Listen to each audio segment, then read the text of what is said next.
Hello everyone and welcome back to another session of Elden Ring PvP and another weapon showcase. Today we're taking a look at the Guardian Swordspear, which, in spite of its name, is neither a sword nor a spear, it is a halberd. This weapon is dropped by the Erd Tree Guardians and you will need to farm a bit for it, so good luck. Getting started with the basics of the weapon, it requires 17 strength and 16 dexterity to wield, and it weighs 9 units. It has Spinning Slash as its skill by default, and at plus 25 on the Keen upgrade path, it has a physical base damage of 312, no strength scaling, and an A scaling in dexterity. This is a weapon that you will see on a large number of builds. It is one that you'll see on a large number of builds because its high base damage and scaling work well along many of the different upgrade paths, even the ones that do have split damage. So this is a relatively common weapon throughout PvP. It's really pretty decent overall, so it's a good weapon. There's a lot of good things going on with it, and I think the biggest would be the fact that it does have a good moveset.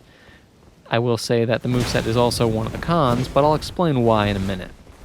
Getting started though with the pros and with the moveset, first and foremost, its running R1s are a running thrust, so that's always a good thing to have. That is something that will bring it an extra step above the rest, because, as we all know, running thrust attacks in this game are just extremely good. They're great at chasing people down, they're great at roll catching, they work with a spear talisman. There's just so much good with thrust attacks in this game, especially running thrust attacks, so it is what it is. Aside from that, the R2s, both when standing still or while running, are a wide sweep, so those are good as well. When standing still, you can use them to hit people who are trying to strafe around your side. When you're running at someone, if they start running to the side, you can use a running R2 to track them a little bit better, and that's a good thing. Aside from that, the R1s on the weapon, just in general, are unique. They share the same attack animation as Loretta's War Sickle, so they're, I suppose, semi-unique is the better way to say it. They're faster than you would expect, they're not standard halberd attacks, and because of that, a lot of people kind of struggle to deal with them. They have a good bit of tracking on them, and with that, they will turn you towards your opponent if they try to circle around you, and they are decently quick. The downside to them is that the range on them is not overly impressive, and that is a con to that move, but it's not the end of the world. Aside from all of that, though, this weapon does have really good base damage and will scale well with a number of different upgrade paths, so because of that, it is a pretty common weapon, and that's another huge pro to it. That, in addition to the fact that you can just throw whatever skill, whatever Ash of War onto it that you want, that's another nice thing as well. One Ash of War you see on it pretty frequently is Storm Stomp, because it does have a combo with this weapon, and with a number of other weapons too, to be honest, but with this weapon, if you use Storm Stomp and go for an R1 after, then that is a guaranteed hit on your opponent, so long as they're not at the very edge of the range of Storm Stomp. So, with that said, it will deal a good amount of damage. Typically, you'll see around 500 to 700 damage if you do get that Storm Stomp R1 combo with this weapon. That's really all I've got for the pros of the weapon. Moving into the cons, there's really not too much there either. I would say that the biggest con is that the reach of the weapon is a bit deceiving. It's a halberd class weapon.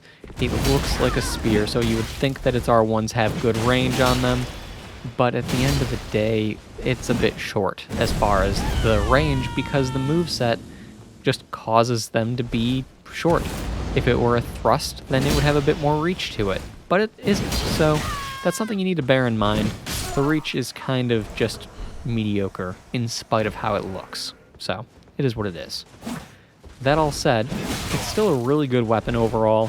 It's one that is very common and deserves to be very common because of all of the benefits that it has, because of how many build types that it works on, because you can just throw whatever meta Ash of War you want onto it. It just works extremely well on a lot of builds and with a lot of different ashes, so you'll see people playing with it in a lot of different ways, and they all work extremely successfully. Now, I will say, Storm Stomp, as you saw in this fight, a lot of people will say it's a true combo, and essentially it is, so long as your opponent isn't at the very, very edge of Storm Stomp. Realistically, to have it be a combo, you do want your opponent relatively close to you or running in at you when they do their attack, and you want to trade hits with Storm Stomp to get that combo off. If you don't trade hits with it, well, it's not going to necessarily keep it from being a true combo, but it's something you need to keep in mind. That said, one other nice benefit to the weapon that I didn't mention is that you actually can buff the weapon.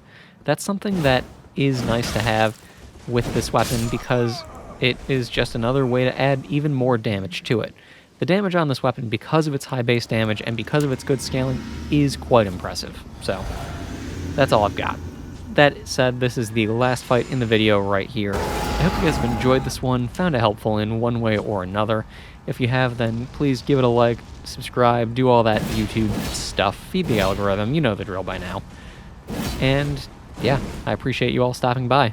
Again, hope you've enjoyed, and I'll see you all next time.